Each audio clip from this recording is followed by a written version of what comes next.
Just ahead on CTV News. Early voting begins today for a new county executive and District 5 council member. Plus, Team Maryland discusses ways to help the federal workforce. And we sit down with the County Council District 5 candidate. Those stories and more on CTV News, starting now.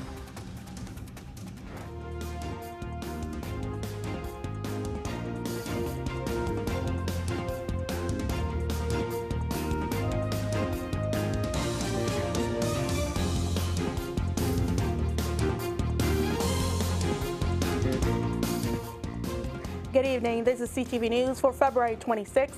I'm Katara Jones. And I'm Michaela Newton. Thanks so much for joining us. Well, today, voters across Prince George's will be heading to the polls as the early voting period kicks off. In this special primary election, residents will have to decide who will be the next county executive. For voters that live in District 5, they will cast their ballot for their next county council member. CTV News was at a polling location in Bowie with more on how voters are feeling. I always vote. Let me show you my shirt. And it says, and I still vote. Linda Ahrens of Springdale headed to the polls today to vote in the county's special primary election. What's up for grabs is the county executive seat, which was left vacant by Angela Alsobrooks when she joined the U.S. Senate.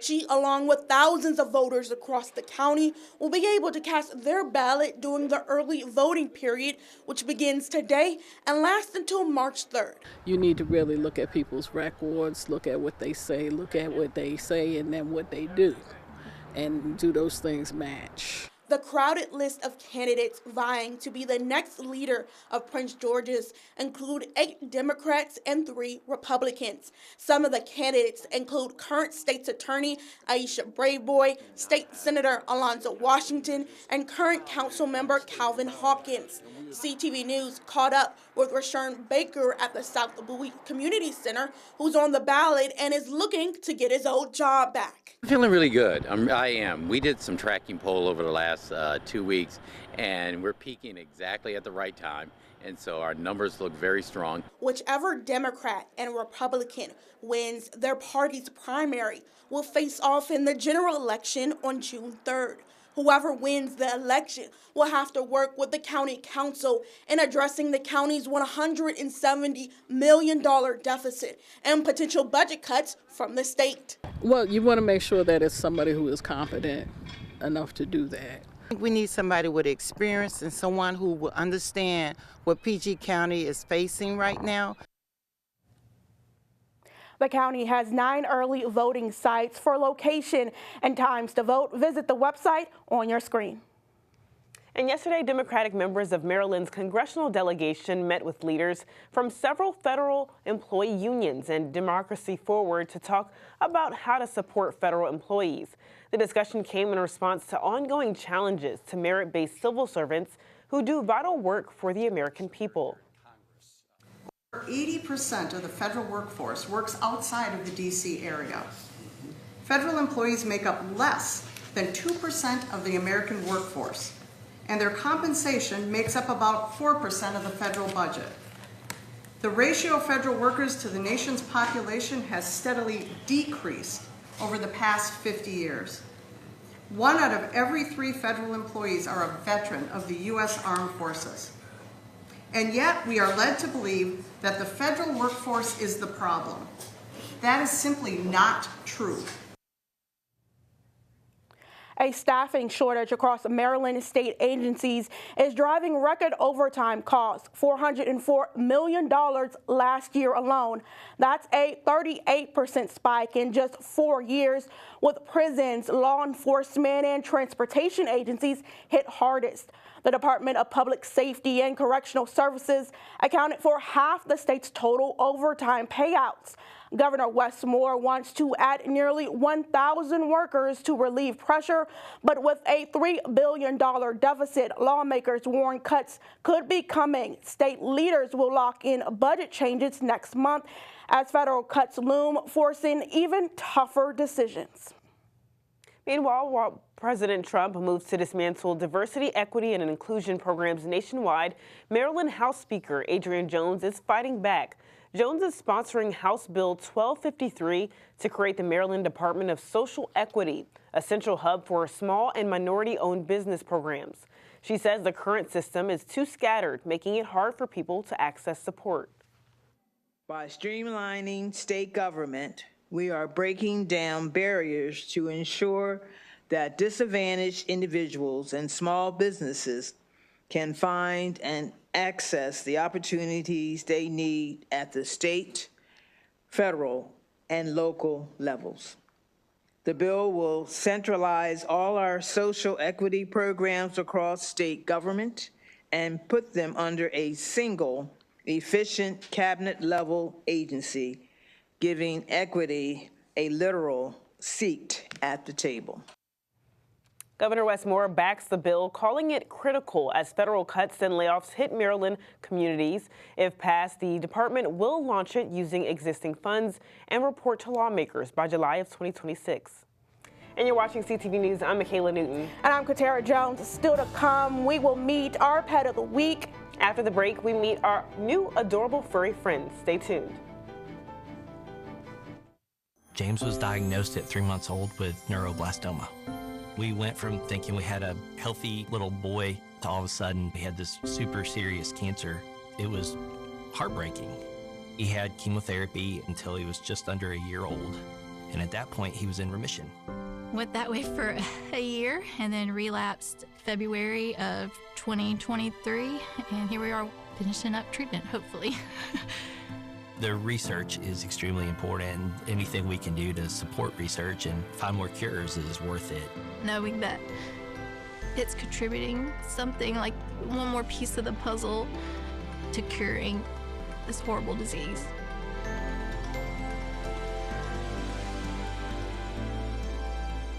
We all want the same thing. We all want our children to live and have long, meaningful lives.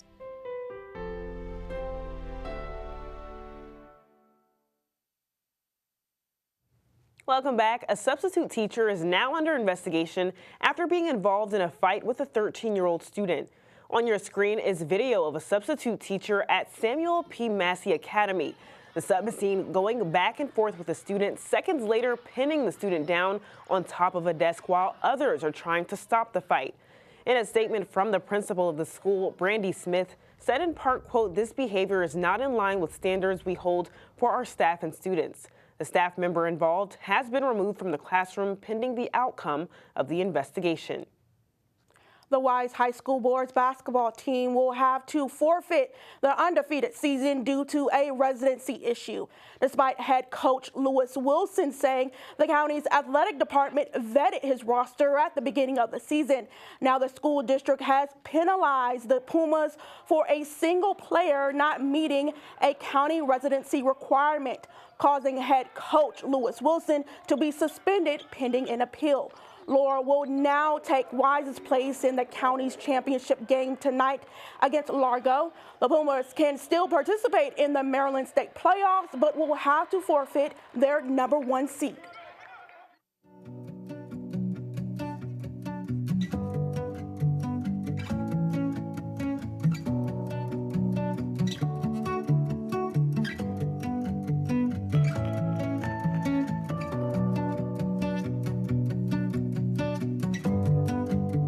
It's time for our pet of the week. Meet Mufasa. He is a 6-month-old tan lionhead rabbit, and Breezy. She's a 6-month tan Dutch mix.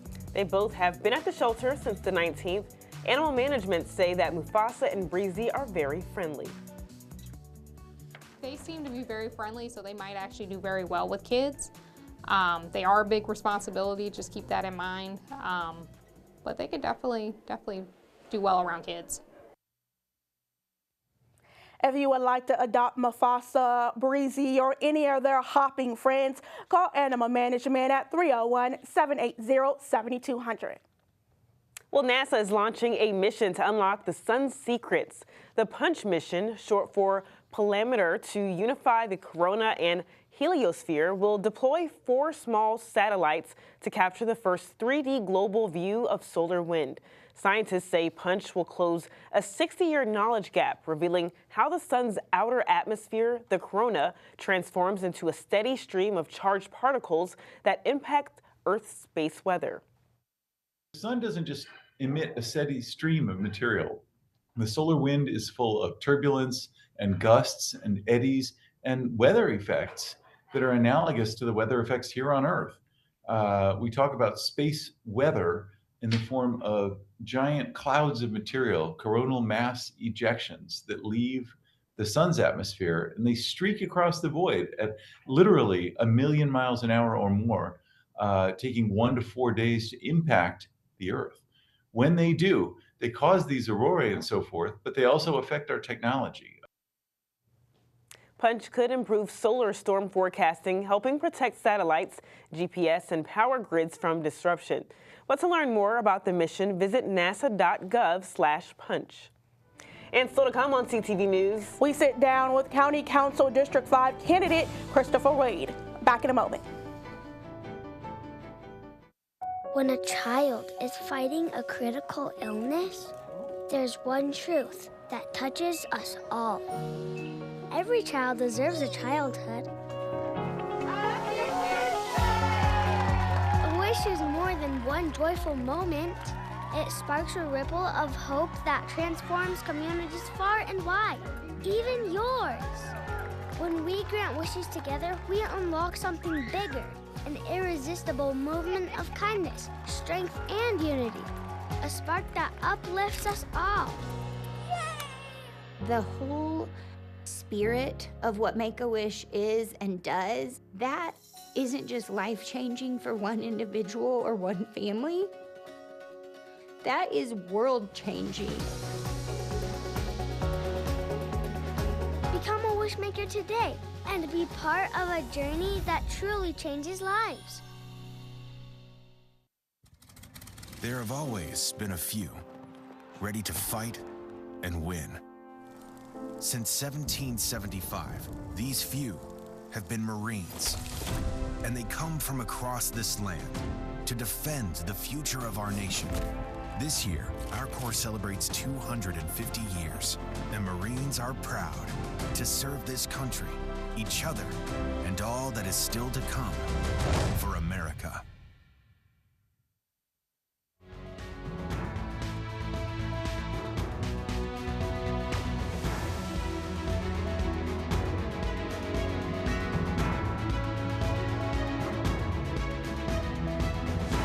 the special primary election for the County Council District 5 seat is less than a week away.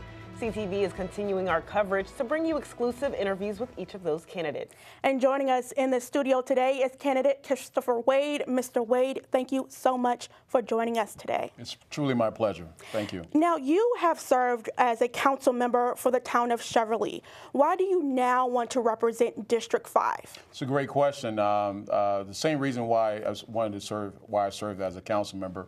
I am son of a pastor as well as a teacher, and our motto in life was faith, family, education, and service, with service being the most important of those all. And it's a call of duty for me to go forward from that. I have 25 years of federal, state, and local government experience. I'm a husband, a father of 2 young boys who are in the schools, and we need to make sure that we have a system in place to make sure we have smart decisions made on the county level. And what are some of the key issues that you think need to be addressed in the county? That's a great question. Number one is public safety. As a council member, I brought back 24/7 policing to the town of Cheverly. That was the first time it happened in a long while.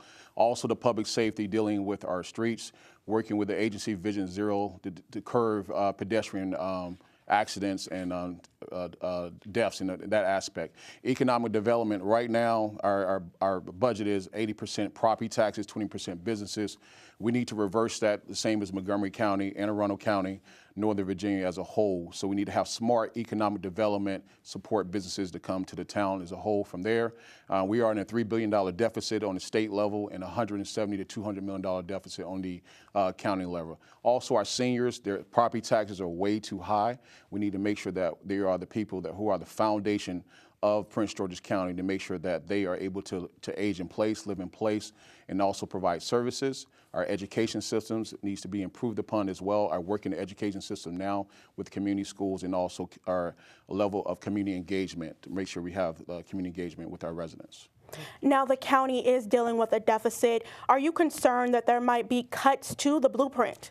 Yes, I work under the blueprint. So I managed the middle school, community school, where we provide full wraparound services, working with elected officials, businesses, nonprofits to work with our scholars as well as their families to provide food insecurities, as well as mental health, rental assistance. So yes, I'm very much concerned. The government has put that on the plate to cut that. I was just in Annapolis this past Monday working with legislators, talking with them to make sure that that is something essential that for our scholars and their family members to make sure that we go forward in the future. In 2008, the county had to impose 12 furlough days on county employees. But is that something that you would support moving forward to balance out the approximately $170 million budget? Right, 170 million, which probably be more than that by the time it's done. I'm actually in the viewpoint of looking at every single thing. Number one, we will need to look at our different agencies, look at our contracts we have there, service providers, do a cost benefit analysis, working with the executive branch to make sure that happens. But I'm open for all, but make sure that our employees in the county government, they're taken care of as well. Now, there was a dispute over land use of Hospital Hill between Cheverly and Bladensburg. As someone who was on the council for the town of Cheverly, what did you make of that dispute? Right. I'm actually currently on the council now, which makes another point. I will understand how to be a council member day one because of the fact that I'm a council member. The rest of my opponents, they will have to learn once they get on a position. Ward 1 is actually the ward that I actually represent. That's actually connected right next to the Hospital Hill development. We're just working to make sure that Cheverly, Bladensburg, I work with the mayors there, the council members there, I know them very well, to make sure that we have smart development that comes to the town, comes to the area as a whole. I actually coined it as the gateway to Prince George's County to make sure that we work together to make sure that we have smart development for senior homes, for development, for smart jobs, as well as for smart rental homes as well. Now, you talked about economic development being one of your top priorities. If elected, how would you bring or increase the county's economy? Right. So being the fact that as a council member working with this development, which is Hospital Hill development, which arguably is the largest development since National Harbor, we have to be more business friendly to our developers coming in. What that means is our permitting process, it needs to be moved at a faster pace. Sometimes, unfortunately, it takes a lot to do that, but also development that works for our small businesses. So our EDI fund, working with our EDC office, corporation office, making sure that all our small, hardworking businesses have access to these grants, these legislation from the council that's passed, but also working with our 3 universities. We have Prince George's Community College, Bowie State, as well as University of College Park to make sure that we're taking our best and brightest that they're staying in the county to make sure they provide jobs for them. And how would you work to really improve quality of life for all residents here in Prince George's? That's a great question as well. I'll be honest with you. I have 2 little boys. A lot of times, unfortunately, we have to get in our car to go other places such as Northern Virginia, Crofton, D.C. in order to have quality level of services. We need to look at, my slogan is let's thrive in District 5. Unfortunately, we're living right now. We need to make sure that we thrive.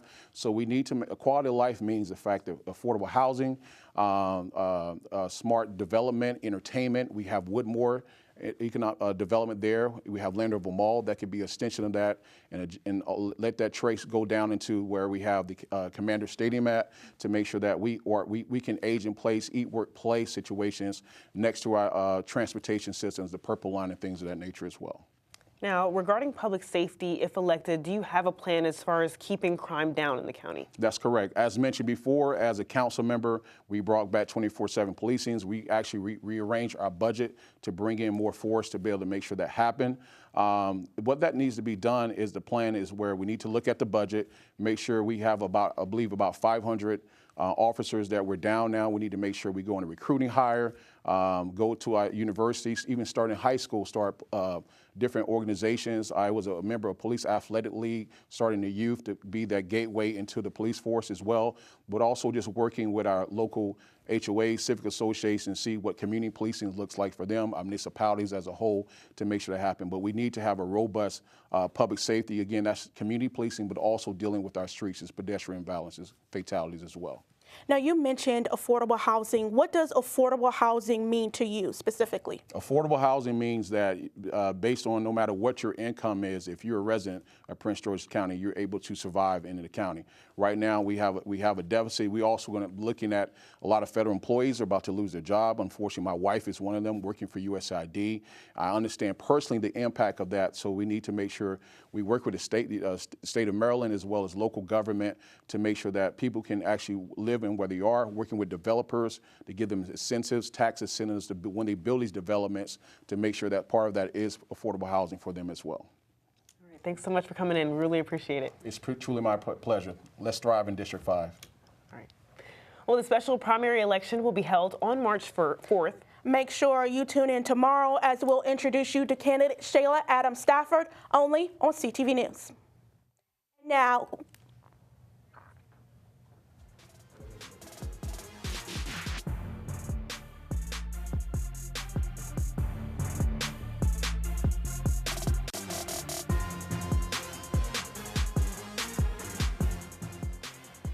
it's time for our Wednesday sports page. That's right, and we've got a special treat for you today as CTV's own Bryce Parker and Simon Buggs gives us a scoop on the CIAA tournament.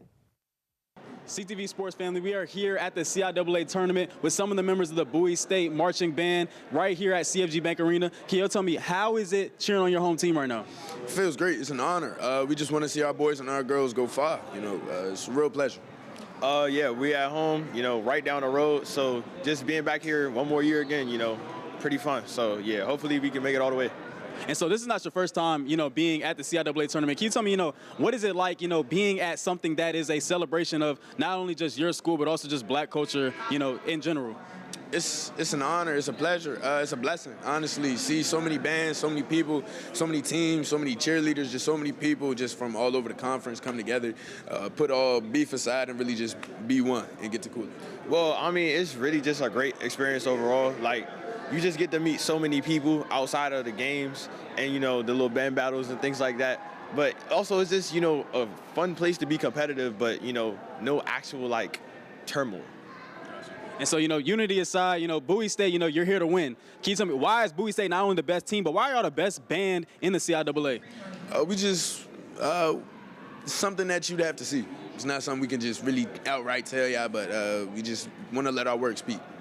You know, we just do what we do. We bring the energy, and, you know, we just set the bar higher. Enthusiasm. Enthusiasm. All right. Ryan and Miles, thank you so much for joining us today. Simon, we're going to send it back to you. I heard you have a special guest with us today. That's right, Bryce. I'm here with the legendary Bowie State cheer squad, here to cheer on their Bowie State Bulldogs. And right now, I'm here with some of the captains of the team. Now, first off, I want to say, how excited are you for the CIAA weekend? I'm super excited. There's nothing that I love doing more than cheering with my sisters and my wonderful brother. And with this being my last year, I have to make it the best, so. Got to.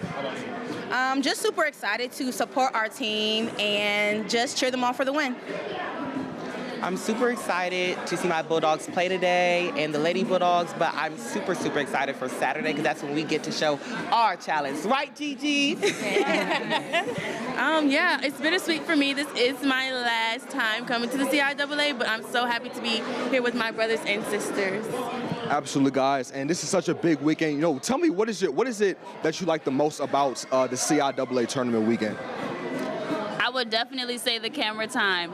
I would just say cheering with all of the other CIAA schools. I like the community service aspect. So we have high school day, giving back to the community. So yeah, that part. I would say the culture. It's nothing like black culture, okay? Absolutely, gotta love the black culture. And guys, I gotta ask, how much do you see the Bowie State Bulldogs men and women teams winning by? You think it's gonna be a close one? Think it's gonna be a blowout? What you think? Tell me something. If I have to be honest, they do like to play with us sometimes. So I'm expecting a blowout. but they do like to put in that work too. So I stay close. I'm definitely expecting a blowout. No shade. We always like wins, so blowout it is. God willing, I say a blowout. Yeah, hope it's a blowout too. Well, guys, the thing I definitely want to see, a Bowie State cheer routine. So can you guys show me something, our fans? Just give us a little glimpse of what they're going to see. Yeah. All right.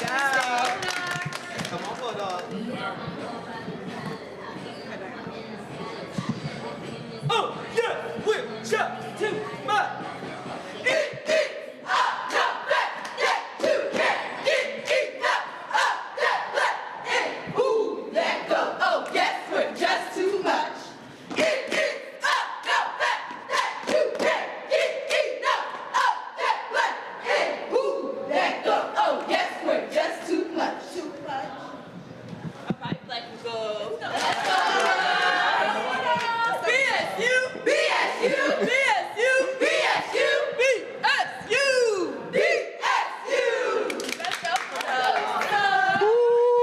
I don't know about y'all, but those dance moves were so good, man. And lastly, I am a Bowie State alum, so we got to end this on the legendary Bowie State cheer. So I'm going to say it first. Give me an A, Bowie, and y'all going to repeat after me, okay?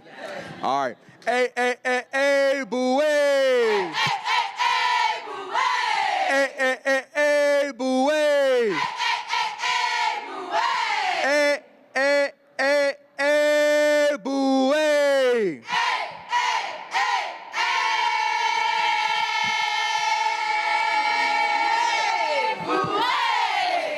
That's what I'm talking about, man. BSU Nation all the way, man. And now the moment you guys have been waiting for, some highlights. Go ahead, take a look. Beginning with the Lady Bulldogs, the women's basketball team took the court in the opening round against Winston-Salem State. Bowie got off to a slow start as at one point they were down 22-3. As time went on, though, the Black and Gold's offense came alive with this shot from downtown by Aisha Thomas, and this putback shot from Kristen Sterling helped close the gap, and they were now down 14 points to end the quarter. In the second quarter, Bowie kept chipping away at the Lady Rams' lead, turning defense into offense like Destiny Rouse, who had 37 points in the game, did here as she stole the ball twice and converted on these two lay-ins. Combined with Winston-Salem going ice cold in the quarter, had the Lady Bulldogs now down just 31-26 going into halftime. Bowie stayed within striking distance in the third and eventually tied the game at 42-all thanks to these two made free throws from Kristen Sterling.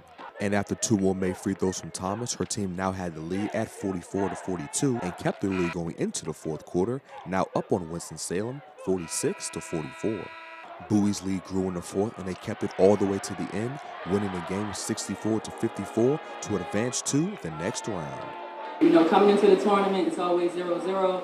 It's not going to be the best team that wins. It's going to be the team that works the hardest. And because we played them early in the season and we, beat them by a decent amount, I think that we came out a little stagnant. But I'm proud of our team because despite the deficit, we rallied back. So we started playing defense. We started being scrappy. I think we did a good job controlling ourselves even when things didn't go our way. And the Bowie State men's basketball team took on the Livingstone Blue Bears shortly after. And in the first half, it was all Bulldogs. The Blue Bears had no answer for senior point guard Elijah Davis, who did not miss a single shot in the first half. Davis's 18 points at halftime gave the Bulldogs a 39-28 lead going into the locker room, giving the Bowie fans something to cheer for. But not so fast. The Livingstone Blue Bears would not go down without a fight. Heavy defensive pressure helped the Blue Bears climb their way back into the game, even taking the lead late in the second half. But it was the Bulldogs who gave the Blue Bears a taste of their own medicine, turning defense into offense and knocking down some clutch free throws at the end of the game to send the Blue Bears home early. And with the final score of 68-64, Bowie State keeps on dancing, and they will take on the #1 seeded Virginia State Trojans later on today at CFG Bank Arena. We were the tougher team the last 4 minutes of the game. We pressed them, we turned them over, we made free throws, we did the things that we had to do to win the game. Really proud, but really tough game, well-coached team. All right, Simon, Bryce, thanks so much. And that's all the time we have for CTV News. Thanks so much for joining us. We'll see you again tomorrow. Good night.